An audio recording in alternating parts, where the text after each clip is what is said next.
Shalom Bapak Ibu, selamat pagi. Juga untuk saudara-saudara kita yang ada di rumah masing-masing ataupun di mana mereka berada. Kiranya kasih karunia dari Tuhan Yesus boleh menyertai kita semua di pagi hari ini. Sebelum kita merenungkan kebenaran firman Tuhan, mari kita mengambil waktu sejenak untuk sekali lagi datang kepada Tuhan. Mohon kiranya kebenaran yang diberitakan, kebenaran yang mungkin bisa menyakitkan hati kita, tetapi juga kebenaran yang ingin memerdekakan kita semua. Mari kita datang sekali lagi kepada Tuhan. Kami bersyukur ya Tuhan untuk kasih setiamu yang baru bagi kami, juga di pagi hari ini. Kalau kami dapat datang di rumah-Mu beribadah, juga untuk saudara-saudara kami yang ada di rumah mereka masing-masing. Ya Tuhan, boleh melawat setiap kami ya Tuhan. Sehingga setiap pujian yang barusan kami naikkan, untuk boleh mengarahkan pandangan dan hati kami kepada Engkau. Juga kebenaran firman-Mu ya Tuhan yang akan diberitakan. Mohon kuasa-Mu bekerja di antara kami. Bukan sekedar kami mendapatkan informasi, tetapi mentransformasi kehidupan kami. Juga di tengah-tengah keluarga kami. Berfirmanlah kepada setiap kami ya Tuhan, sebab kami rindu untuk mendengarkannya. Di dalam nama Tuhan Yesus Kristus kami berdoa. Amin. Sudah, mari kita membuka dua bagian dari Alkitab kita, yaitu dari Mazmur 128. Mazmur 128 ayat 1 sampai dengan ayat yang ke-6. Kemudian dilanjutkan dengan Mazmur pasal 25 ayat yang ke-14. Mazmur 128 ayat 1 sampai dengan ayat yang ke-6. Jika sudah menemukannya, saya akan bacakan untuk saudara. Mazmur 128 ayat 1 sampai dengan ke-6. LAI memberikan judul berkat atas rumah tangga. Nyanyian ziarah. Berbahagialah setiap orang yang takut akan Tuhan, yang hidup menurut jalan yang ditunjukkannya. Apabila engkau memakan hasil jerih payah tanganmu, berbahagialah engkau dan baiklah keadaanmu. Istrimu akan menjadi seperti pohon anggur yang subur di dalam rumahmu. Anak-anakmu seperti tunas pohon zaitun sekeliling mejamu.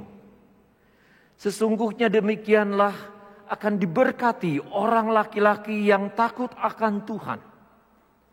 Kiranya Tuhan memberkati engkau dari Sion, supaya engkau melihat kebahagiaan Yerusalem seumur hidupmu.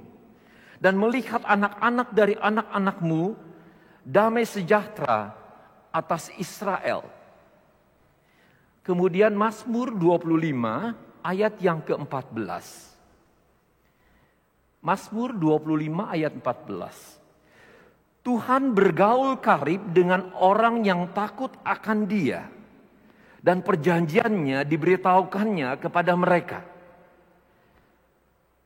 Tuhan bergaul karib dengan orang yang takut akan Dia, dan perjanjiannya diberitahukannya kepada mereka. Yang berbahagia kita yang membaca firman Tuhan, menyimaknya dan menaruh dalam hati kita dan melakukan dalam kehidupannya sehari-hari. Sudah di awal abad yang ke-19, tinggal satu keluarga di kota Trier, di barat daya Jerman. Seorang ayah yang saleh, seorang Yahudi yang mengikuti kebiasaan adat Yahudi dan beribadah dengan setia. Dia berpindah agama tahun 1816, dia pindah agama menjadi agama Kristen. Dan kemudian 8 tahun kemudian, dia dan seluruh rumahnya dibaptis untuk menjadi orang Kristen. Seorang anak dari keluarga ini memperhatikan perilaku daripada si bapak ini dan keputusan yang dia ambil. Bapaknya mengambil keputusan untuk menjadi orang Kristen yang dulu adalah beragama Yahudi, karena menguntungkan bagi dia sebagai seorang pengacara saat ini untuk tetap bisa mempertahankan kedudukannya. Sang pemuda, anak dari keluarga ini sangat marah di dalam hatinya. Kenapa dia menggantikan kebiasaan agama Yahudi dengan menjadi agama Kristen? Karena demi keuntungan kedudukannya.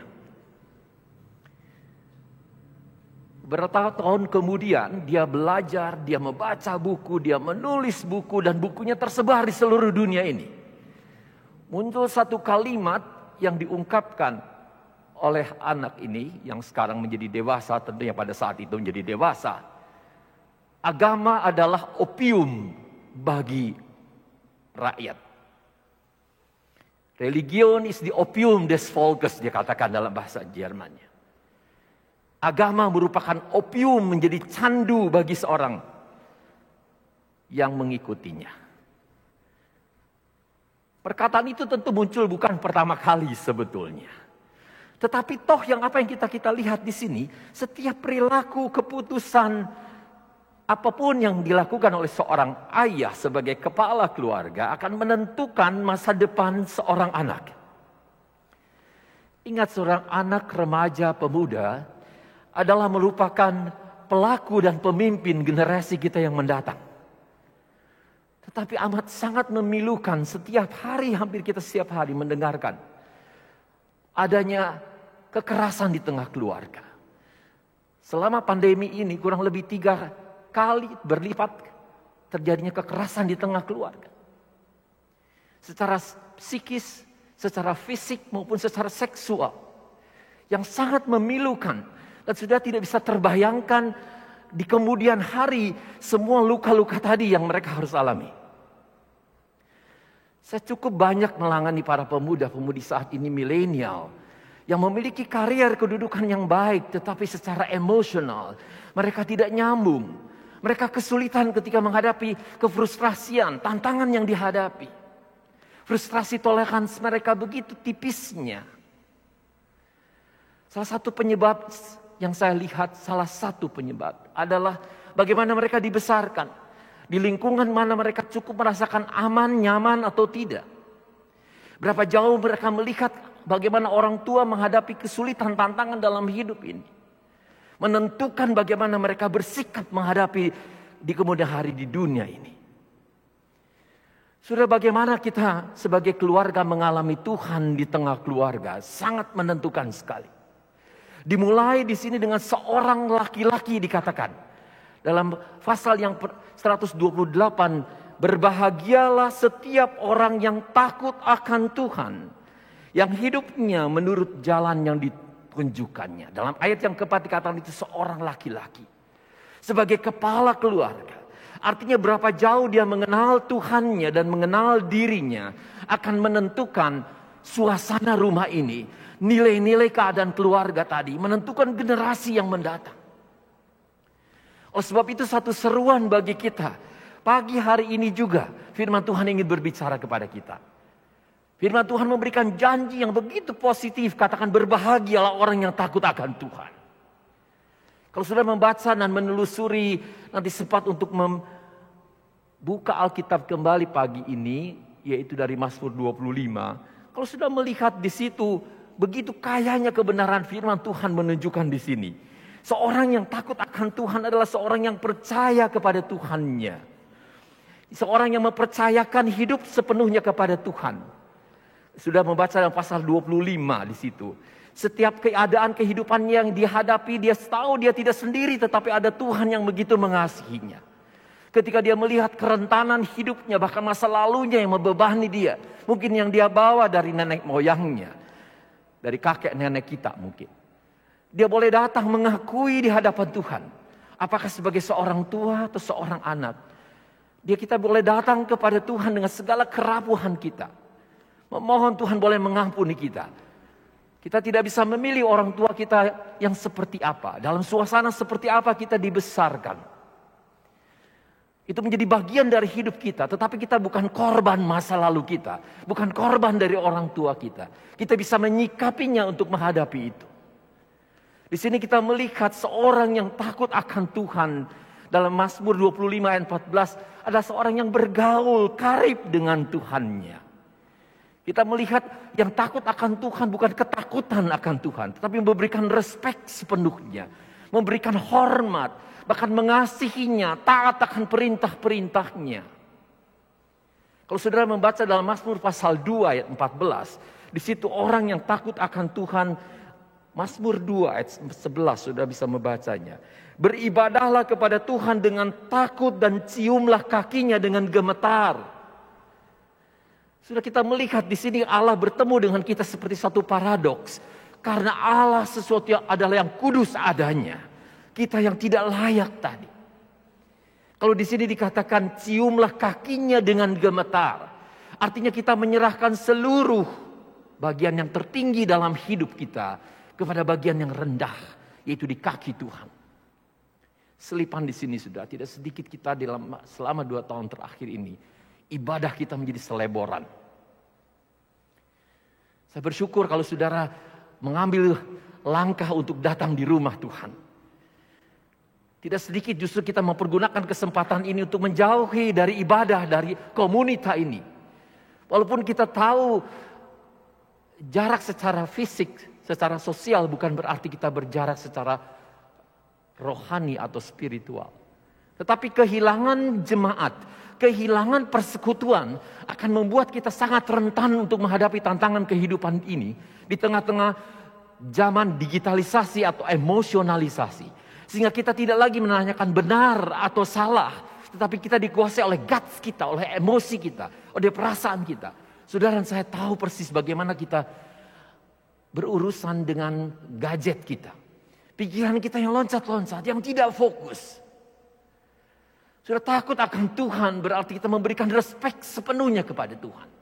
Dengan sudah datang di tempat ini, walaupun secara luar, secara fisik menolong ritual tadi, tidak bisa dilepaskan dengan kehidupan spiritual kita. Sudah bagaimana sikap seorang tua akan menentukan masa depan daripada seorang anak. Seorang yang takut akan Tuhan tidaklah lain adalah seorang yang mengasihi Tuhannya dengan segenap hati, jiwa, dan kekuatannya.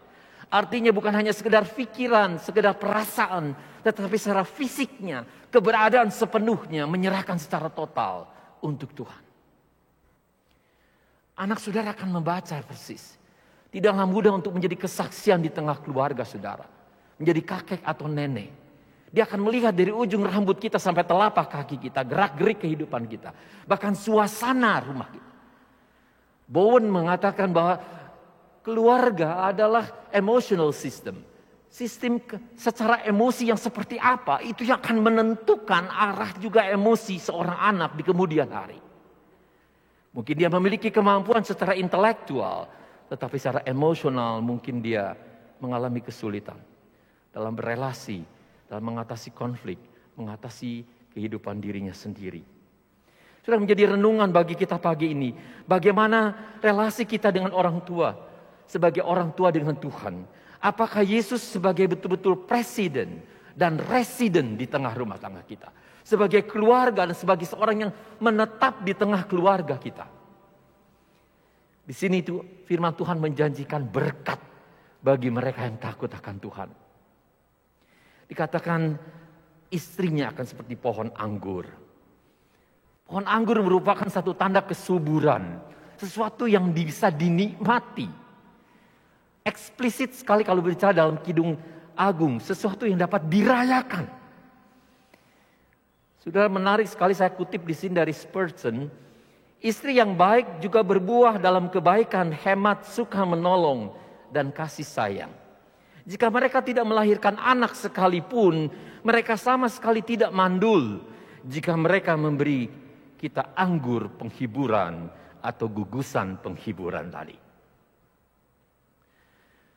Saya merasakan dengan istri, sudah anak tidak ada lagi di tempat. Tapi kita boleh menikmati kebersamaan kami berdua. Bahwa saya bisa ada sebagaimana saya ada sekarang karena ada dia di samping saya.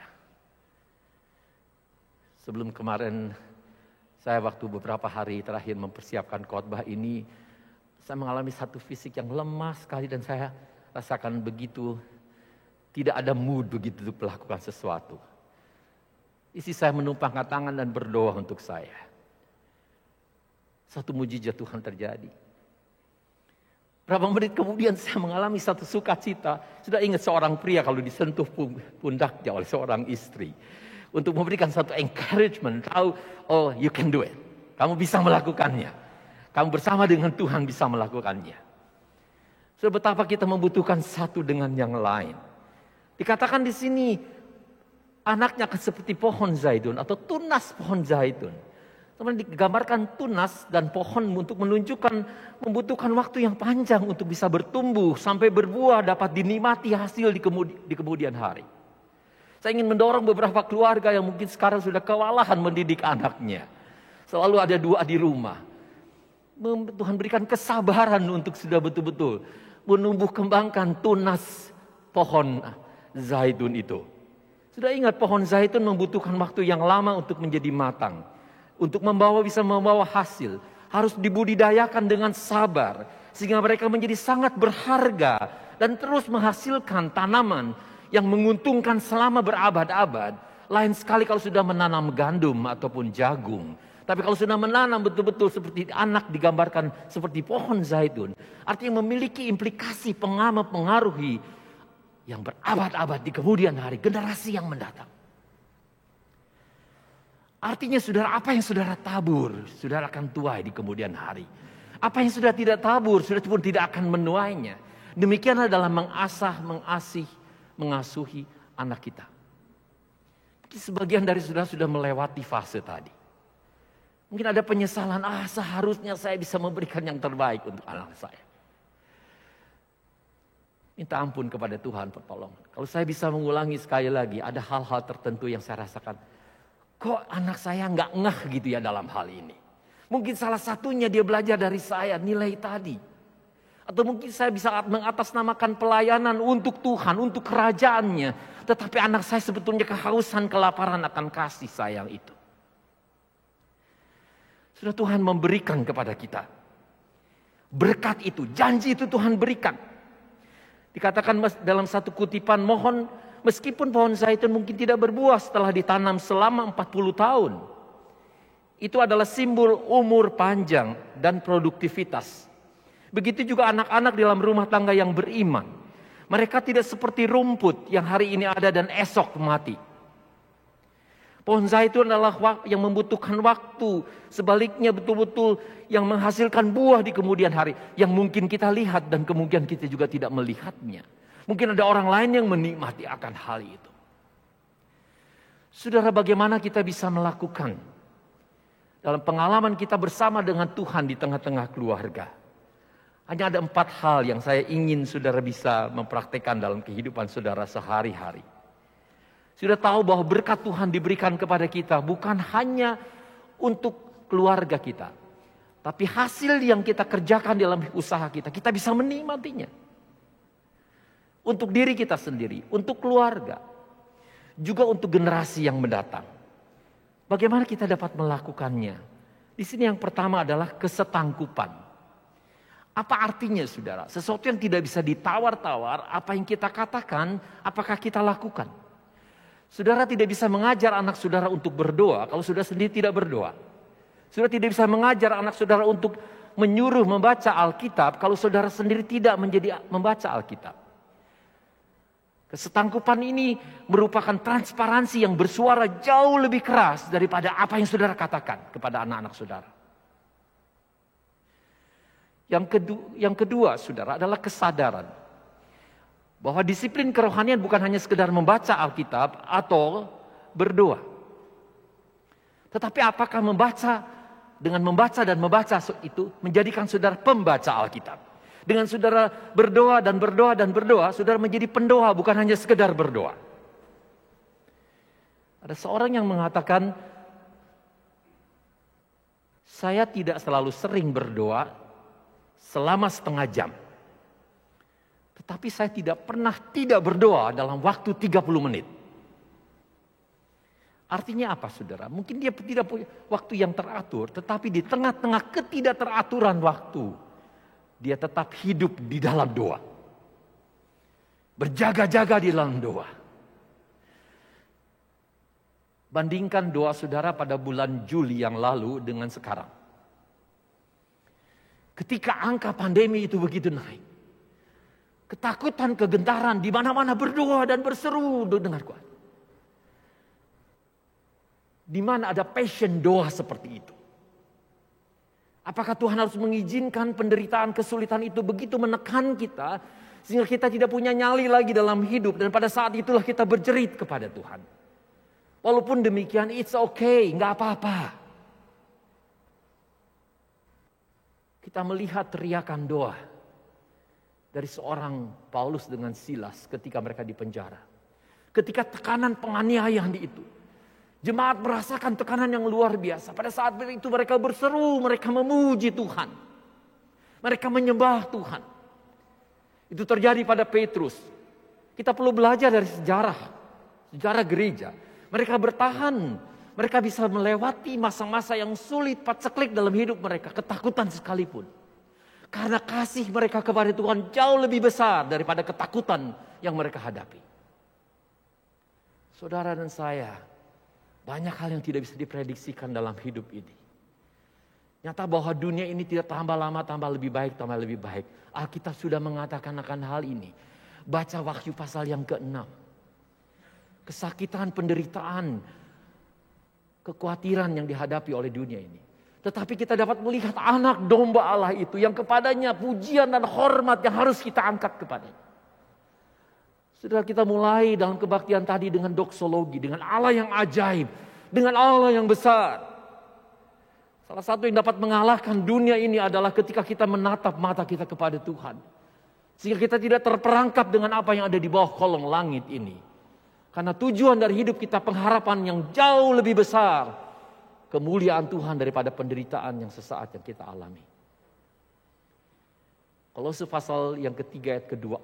Arahkan pandangan kita kepada Yesus yang duduk di sebelah kanan Allah Bapa. Yang berdoa terus menerus untuk saudara dan saya supaya iman kita tidak berhenti. Karena kita telah mati, dibangkitkan dan hidup bersama dengan Kristus. Realitas spiritual kita itu ada di dalam kita, bukan di luar kita. Ada dalam pikiran kita. Ada yang menggerakkan tangan dan kaki kita.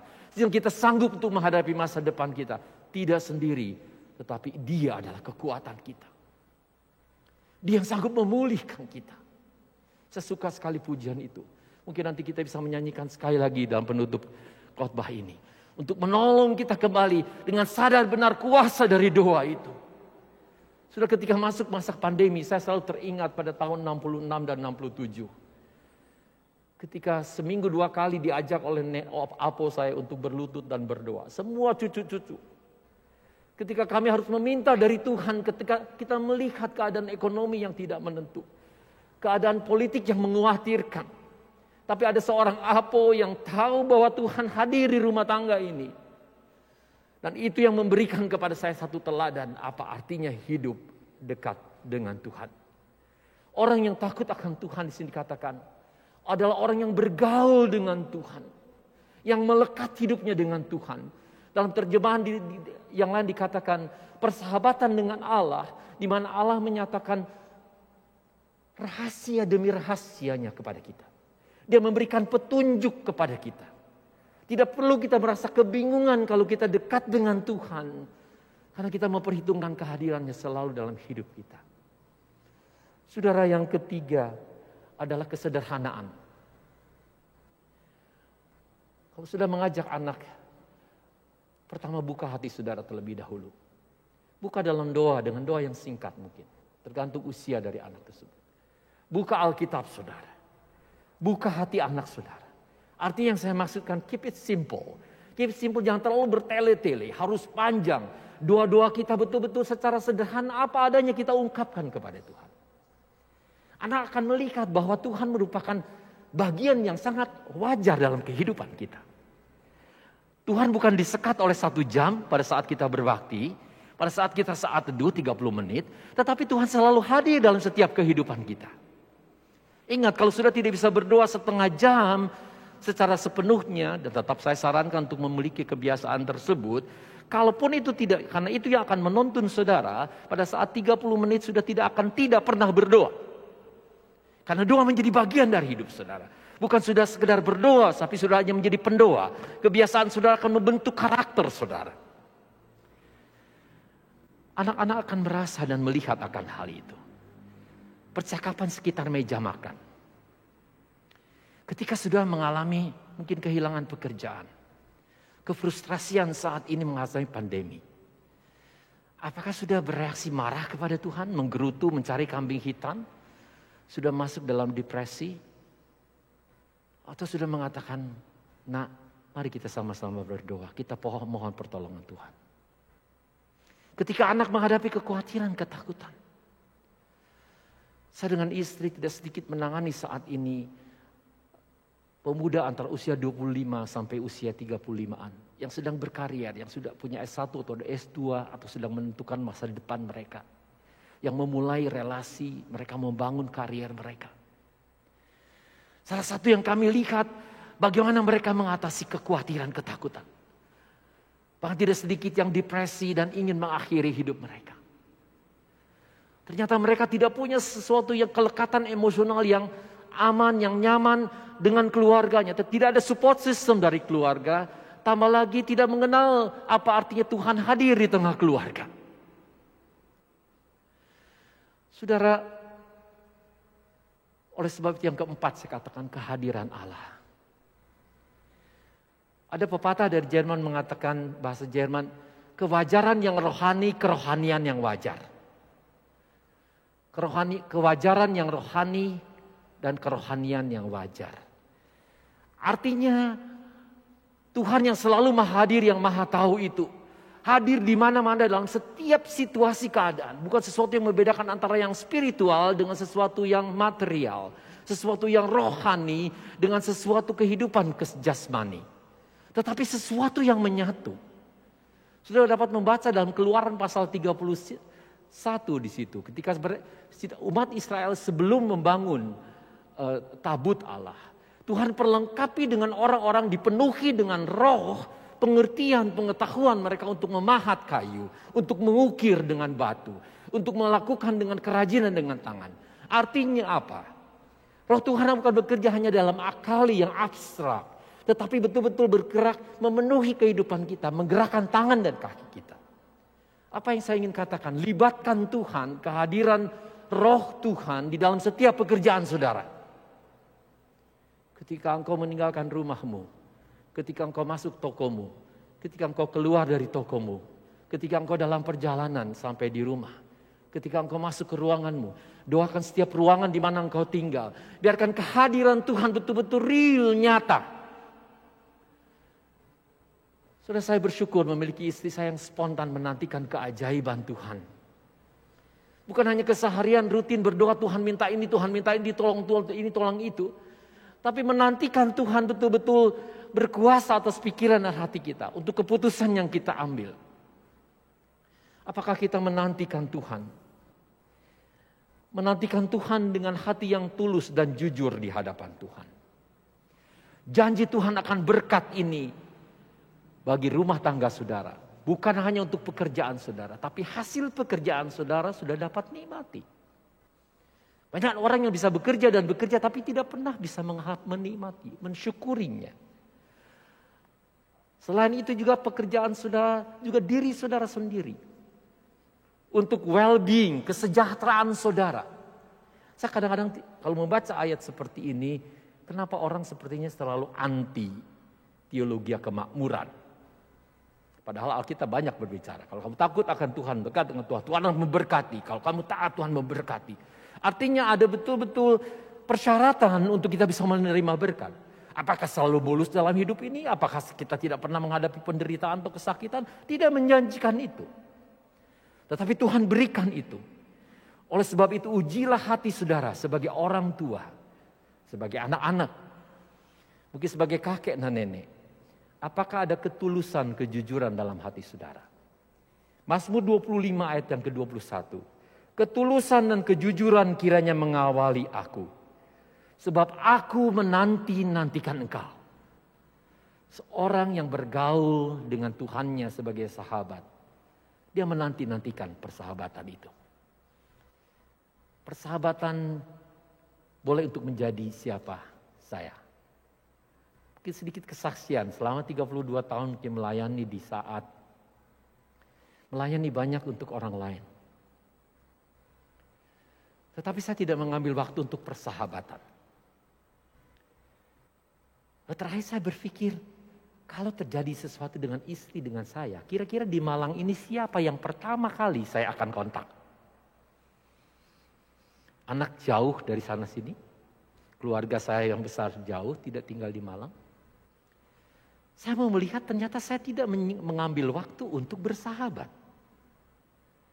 Seorang yang saya intimasi, artinya intumisi, mengizinkan dia melihat saya melihat dia, saya boleh apa adanya dan terbuka kepada dia dan harus boleh kadang telanjang dan tidak merasa malu. Untuk boleh terbuka. Di sini katakan Allah bergaul dengan kita. Karena dia mengetahui kita. Tetapi juga dia begitu mengasihi kita.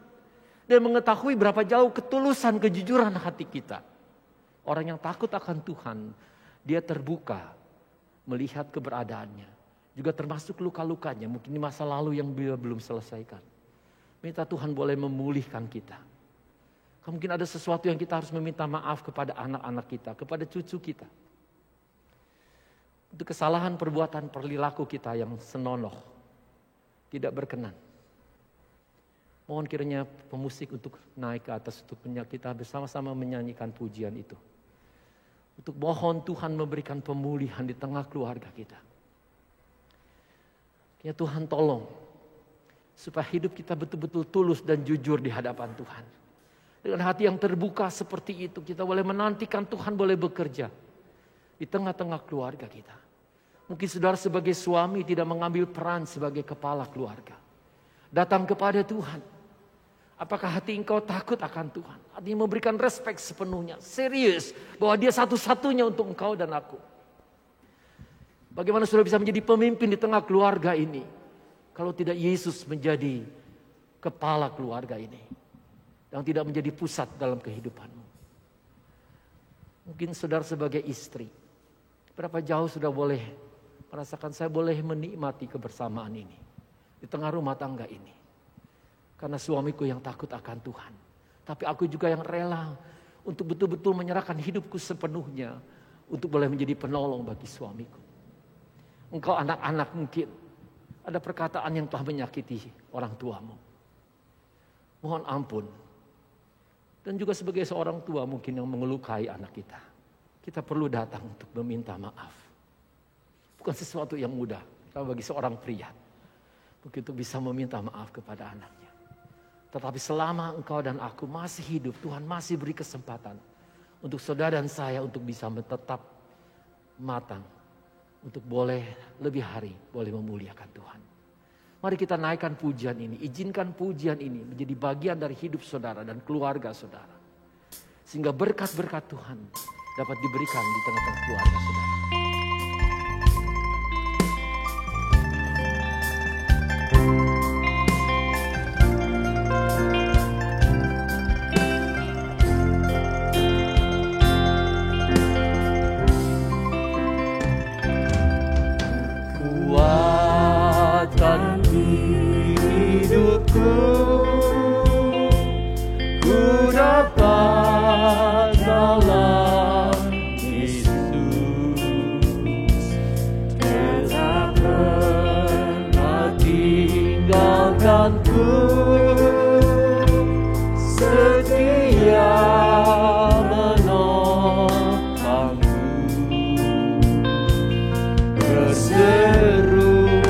Sama-sama berdiri.